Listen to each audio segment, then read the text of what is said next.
Hello everyone, welcome back to the Knowledge Hub. आज हम knowledge hub के इस वीडियो में क्लास 9 का नंबर एंड सिस्टम जो चैप्टर है उसके कॉन्सेप्ट को हम पहले क्लियर करने वाले हैं। जो हमारा फर्स्ट वीडियो होगा उसमें हम सिर्फ कॉन्सेप्ट को क्लियर करेंगे, क्योंकि ये चैप्टर में रेशनल नंबर इरेशनल नंबर है, तो इन सब का हमें कॉन्सेप्ट एकदम क्लियर होना चाहिए। तो इस वीडियो में हम सिर्फ इन नंबर सिस्टम के बारे में पढ़ेंगे। तो पहले हम स्टार्ट करते हैं नेचुरल नंबर से, ठीक है। आप लोगों को पता होगा नेचुरल नंबर। अब ये नेचुरल नंबर क्या होता है, जैसे 1 2 3 4 5 6 7 8 9 10। अब देखिए इनका नाम नेचुरल नंबर कैसे है, क्योंकि आप किसी को भी, जैसे आप कोई भी छोटा बच्चा है या बड़ा है, किसी को आप कह दीजिए कि आप थोड़ा नंबर सुनाओ, मतलब या गिनती पढ़ के सुनाओ, तो वो बोलेगा 1 2 3 4। तो मतलब ये नेचुरल है। मतलब आप किसी से अगर कहोगे कि आप मतलब आप नंबर सिस्टम या गिनती सुना दो, तो वो 1 से ही स्टार्ट करेगा, ठीक है। तो ये नेचुरल है, इसीलिए इसका नाम रख दिया गया है नेचुरल नंबर है। और ये 1 2 3 4 यहाँ 9 पूरा मतलब इनफाइनाइट तक जाता है, ठीक है। नेचुरल नंबर 1 से स्टार्ट होता है और इनफाइनाइट तक जाता है। अब ये देखिए, अब जैसे देखिए, ये जो नेचुरल नंबर है 1 to 9 गया, इसके बाद ये प्रॉब्लम हो गया कि अब 9 के बाद क्या होगा अगला नंबर, ठीक है। तो तब खोज हुआ इस जीरो का, ठीक है, होल नंबर। तो ये जो होल नंबर है, इसको होल नंबर इसलिए कहते हैं क्योंकि ये जीरो से स्टार्ट होता है, प्लस ये जो नेचुरल नंबर है इसको कंप्लीट कर देता है। क्योंकि ये देखो, नेचुरल नंबर के बाद जब ये जाकर 10 होता है, तो यहाँ पे जीरो पड़ जाता है। ये जीरो कहाँ से बढ़ा है, ये होल नंबर की वजह से, क्योंकि होल नंबर ही ने तो जीरो का कॉन्सेप्ट दिया, ठीक है। तो जो नंबर सिस्टम है उसको कंप्लीट करता है होल नंबर, इसीलिए इसका नाम ही होल नंबर रख दिया गया। अब देखिए, नेचुरल नंबर 1 से स्टार्ट होता है, जीरो, और होल नंबर जो होता है जीरो से स्टार्ट होता है। तो ये बात हमेशा याद रखिएगा कि ये जीरो से स्टार्ट होगा, इनफाइनाइट तक जाएगा, तो हमेशा होल नंबर नेचुरल नंबर से बड़ा होगा। अगर ऐसा क्वेश्चन आ गया कि all whole number are natural number, तो रॉन्ग हो जाएगा, क्योंकि सारे होल नंबर नेचुरल नंबर नहीं हो सकते, क्योंकि एक होल नंबर जीरो भी तो है, एक एक्स्ट्रा जीरो। लेकिन हाँ, सारे नेचुरल नंबर होल नंबर हो सकते हैं, क्योंकि ये सारे नेचुरल नंबर यहाँ से स्टार्ट होंगे, इनफाइनाइट तक जाएंगे, तो ये सारे होल नंबर में समा सकते हैं, ठीक है। फिर अब देखिए, अब आया इंटीजर। अब इंटीजर नंबर क्यों आया, तो अब ये जब नेचुरल नंबर ये होल नंबर आ गया, तो सबसे बड़ी प्रॉब्लम ये हो गया है कि कोई कुछ सामान खरीद रहा है। तो अगर मान लीजिए उसके पास 2 रुपए आ रहे हैं, सपोज दैट उसके पास 2 रुपए आ रहे हैं, तो लिख ले रहा है, ठीक है, हमारे पास 2 रुपए आ रहे हैं। और जा रहे हैं तो भी लिख ले रहा है 2 रुपए जा रहे हैं। तो उसको बहुत कंफ्यूजन हो जा रहा है इन दोनों में डिफ्रेंशिएट करने में। तो खोजा है तब खोज हुआ इंटीजर का। इंटीजर में क्या हुआ, जब उसके पास 2 रुपए आ रहे हैं, तो वो क्या लिख लेगा, प्लस। तो आ रहे हैं तो मतलब प्रॉफिट हो रहा है, प्लस हो रहा है उसके पास नंबर, तो प्लस। जा रहे हैं तो माइनस, ठीक है। तो अब क्या हुआ, इंटीजर के आने के बाद हमने जो जीरो से पहले भी नंबर पा लिए, ठीक है। तो जीरो से पहले हमने माइनस में पा लिया, -1 -2 -3 -4। अब देखिए, हमेशा जो नंबर होता है, आपको सब पता चल गया होगा इंटीजर कहाँ से आया। तो ये जो नंबर होता है हमेशा ऐसे जाता है। अगर हम ऐसे जाने के इन द सेंस दैट कि जैसे अगर हम बोल दिए -3, आप 9th क्लास में ये पता होगा, -3 -2 इन दोनों में कौन बड़ा है, तो ऑब्वियसली -2 बड़ा होगा, ठीक है। क्योंकि पहले ये आता है, फिर उसके बाद ये आता है। अब देखिए, जीरो और वन में कौन बड़ा है, तो वन बड़ा होगा, क्योंकि जीरो के बाद वन आता है। इसी तरीके से -3 और -2 में कौन बड़ा होता है, -2, क्योंकि इसके बाद ये आता है, ठीक है, ठीक है, इसके बाद ये आता है। तो ये चीज आपको क्लियर होना चाहिए। और साथ में देखिए, अब क्या होता है कि जो कोई भी नंबर होता है, अगर वो माइनस में, अगर कोई नंबर चाहे जितना भी बड़ा हो, अगर उसके पास माइनस हो गए तो उतने ही छोटे हो गए। अब जैसे ये 5, ये 4, अभी तो 5 बड़ा है, लेकिन जैसे ही माइनस लगा दोनों साइड, 4 बड़ा हो गया। तो ये कॉन्सेप्ट आपको क्लियर होना चाहिए। अब देखिए, अब यहाँ से भी एक चीज़ हम आपको क्लियर कर देते हैं। अब जैसे अगर क्वेश्चन आ गया ऑल इंटीजर और होल नंबर, कभी हो ही नहीं सकती, क्योंकि ये इंटीजर में तो माइनस वाला भी है, ठीक है। तो कभी हो ही नहीं सकता। हाँ, अगर आ गया all whole number are integer, हाँ हो सकते हैं। All natural number are integer, हाँ हो।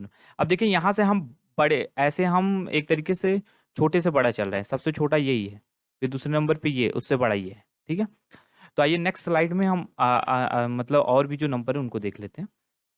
तो अब ये जो फोर्थ नंबर है वो प्राइम नंबर है। तो प्राइम नंबर आपको पता होगा, प्राइम नंबर क्या होते हैं। प्राइम नंबर वो नंबर होते हैं जो आप सिंपल समझ लीजिए, प्राइम नंबर वो नंबर होते हैं जो खुद के टेबल में आते हैं और वन के टेबल में आते हैं।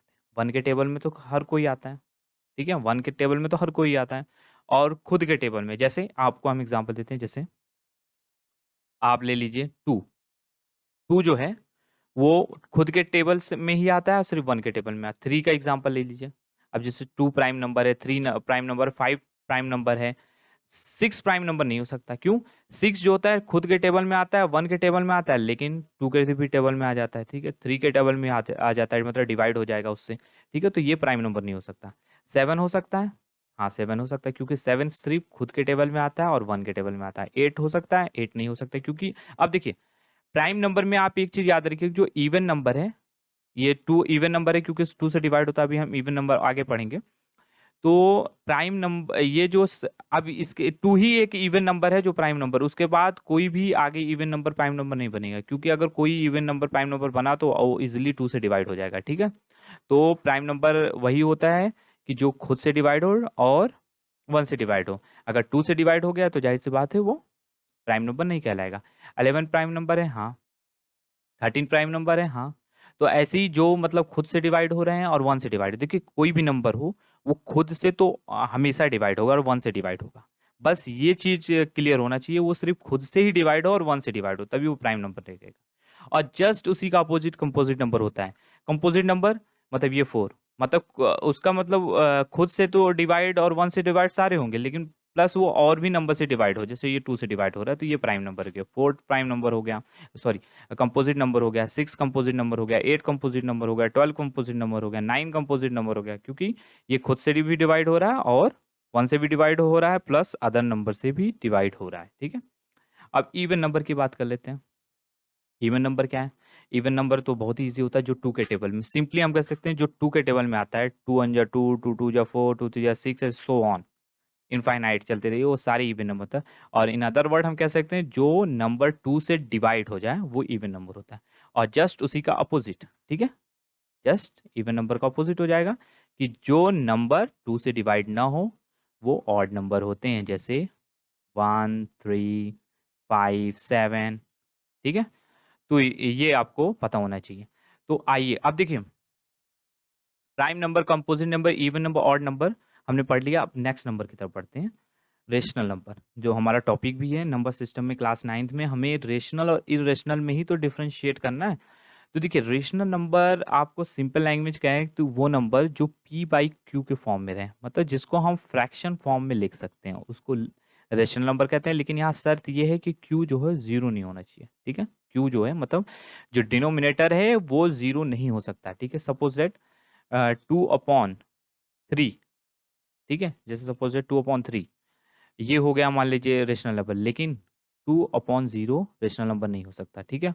1/2 रेशनल नंबर है, 2 भी रेशनल नंबर है, क्योंकि इसके अपॉन 1 लिखा जा सकता है, ठीक है। तो ये भी रेशनल नंबर है, लेकिन ये याद रखिए 0/1 भी रेशनल नंबर है, क्योंकि शर्त ये है जो डिनोमिनेटर है वो 0 नहीं होना चाहिए, बाकी सारा चीज हो सकता है, ठीक है।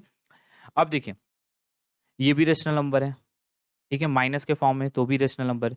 तो रेशनल नंबर काफी ब्रॉड कॉन्सेप्ट है।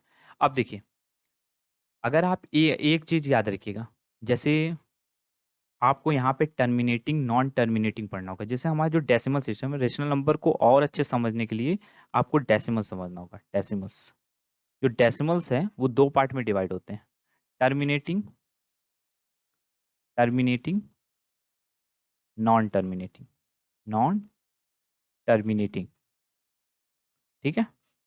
और जो नॉन टर्मिनेटिंग है 2 पार्ट में डिवाइड है, रिपीटिंग, ठीक है। अभी हम बता देते हैं क्या है, नॉन रिपीटिंग, ठीक है, रिपीटिंग एंड नॉन रिपीटिंग। और ये इसी रिपीटिंग को अदर वर्ड में कहते हैं रीअकरिंग, रीअकरिंग, और यही नॉन रीअकरिंग, ठीक है, नॉन ऑन अकरिंग, ठीक है, ठीक है। तो अब देखिए रिपीटिंग नॉन रिपीटिंग, अब देखिए अब ये टर्मिनेटिंग नॉन टर्मिनेटिंग क्या है। देखिए आपको ये चीज़ याद रहे, ये जो टर्मिनेटिंग है और रिपीटिंग है ये रेशनल नंबर होते हैं, ये दोनों रेशनल नंबर होते हैं। अभी हम बता देते हैं टर्मिनेटिंग क्या है, नॉन टर्मिनेट और रिपीटिंग क्या है। और ये जो नॉन टर्मिनेटिंग में नॉन रिपीटिंग है, नॉन रिअकरिंग है, ये इरेशनल नंबर है। अब इसके लिए हमें पढ़ना होगा टर्मिनेटिंग क्या है। टर्मिनेटिंग मतलब होता है खत्म हो जाना, जैसे मतलब जो जैसे सपोज इट 1/2, अब इसको हम जो सॉल्व करेंगे, 2 को 1 से डिवाइड करें तो 0.025 10।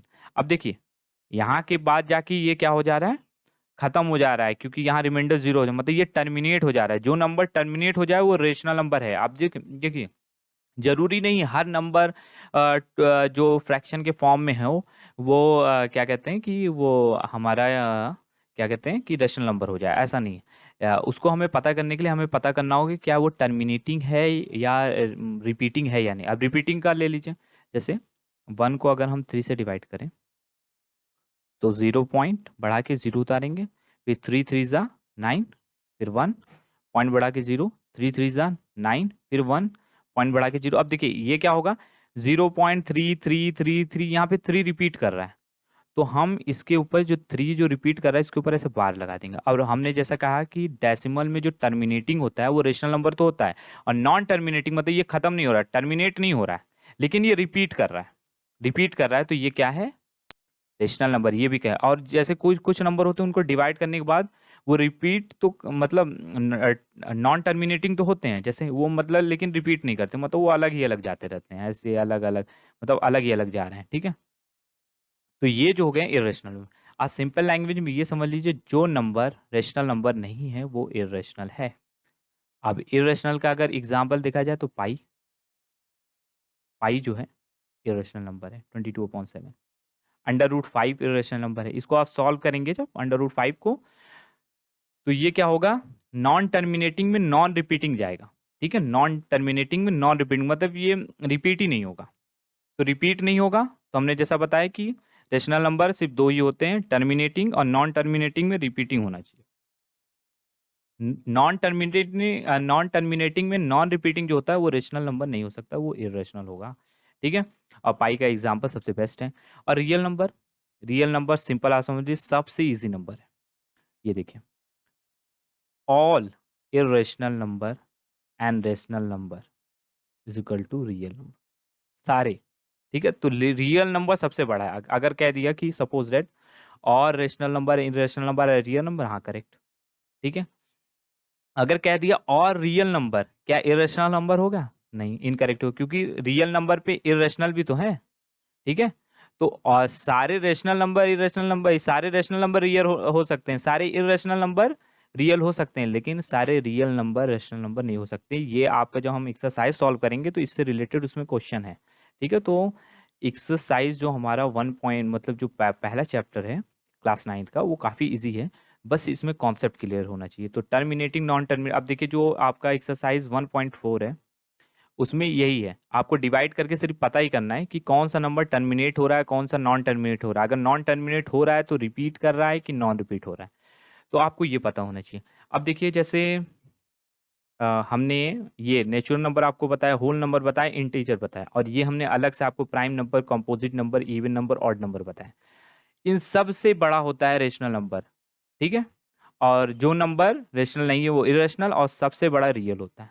आप हमेशा अपने माइंड में बिठा लीजिएगा। तो इसी के साथ हम नेक्स्ट वीडियो में इस चैप्टर के एक्सरसाइज जो है कंप्लीट करेंगे। तो मिलते हैं नेक्स्ट वीडियो में नेक्स्ट एक्सरसाइज के साथ, तब तक के लिए जय हिंद।